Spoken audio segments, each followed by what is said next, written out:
Depuis plus de 25 ans, Paris accueille chaque année les amoureux du cheval arabe autour d'un événement exceptionnel, le championnat du monde du pur sang arabe. Ce concours d'élevage, de modèles et allures est un prestigieux spectacle appelé plus communément le show. Plusieurs juges internationaux doivent départager les plus beaux spécimens de la race selon des critères bien précis. D'abord, nous regardons si le type est vraiment un type arabe. Alors, le puce arabe se déplace différemment qu'un autre cheval. C'est avec une élégance, très léger, pas lourd. Quand il est trop, ça doit être comme une femme qui danse, quoi.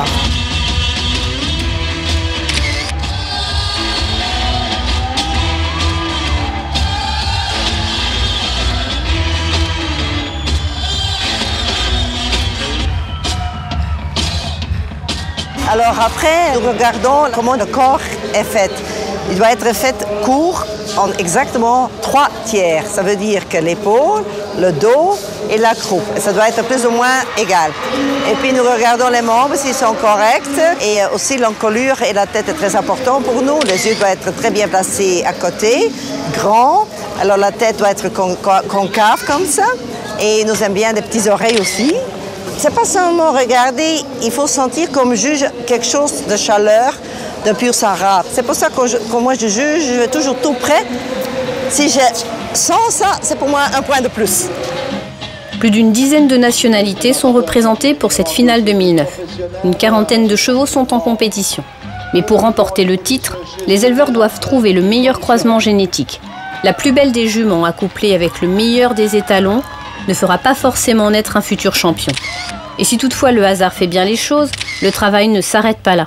We work all season long for this event and we start with lots of horses like 30, 40 in our stable, like March, April, and at the end we had only 6 who had been good enough to come. So it's the biggest event, it's the World Championship and it's a very difficult competition.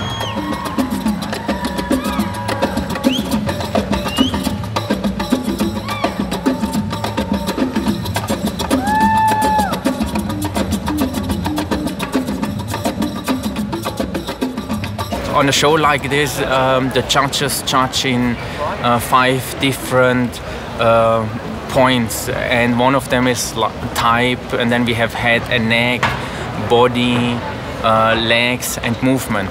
If we start with the first one with type, you can't do much as a trainer. What we can work on is on the body. It's like with the people, if they go do like the bodybuilding for the muscles and the food and the right exercise. This is the point where we can do a lot.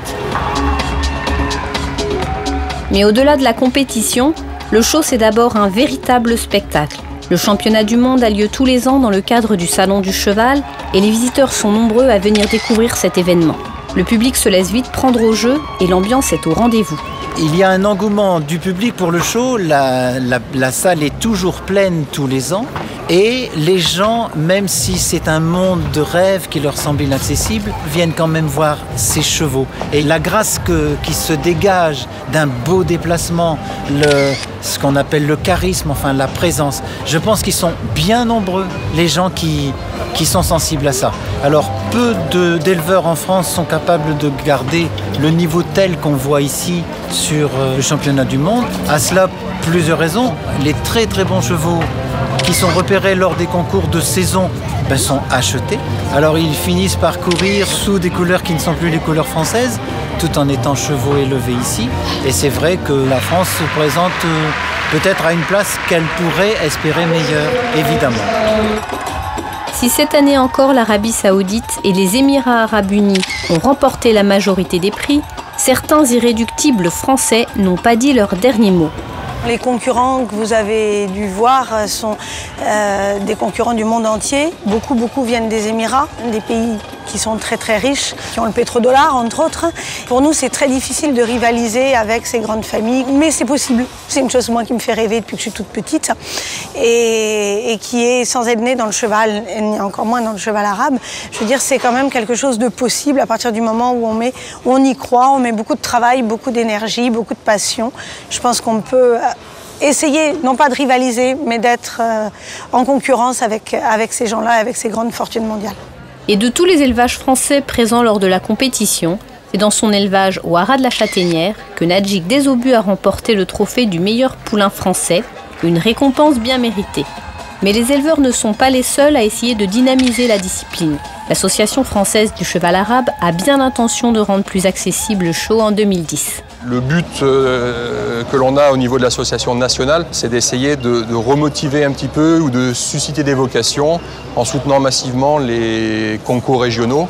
Ce qu'il faut savoir, c'est que les concours de l'EKO sont classifiés en plusieurs catégories, les concours D, les concours C, les concours B, les concours A, ou après, comme ici, le championnat du monde, les title shows.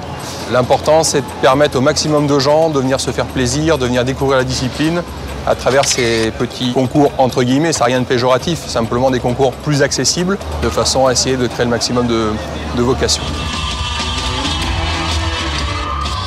Grâce, fierté, autant de qualités qui font du pur-sang arabe un cheval hors du commun.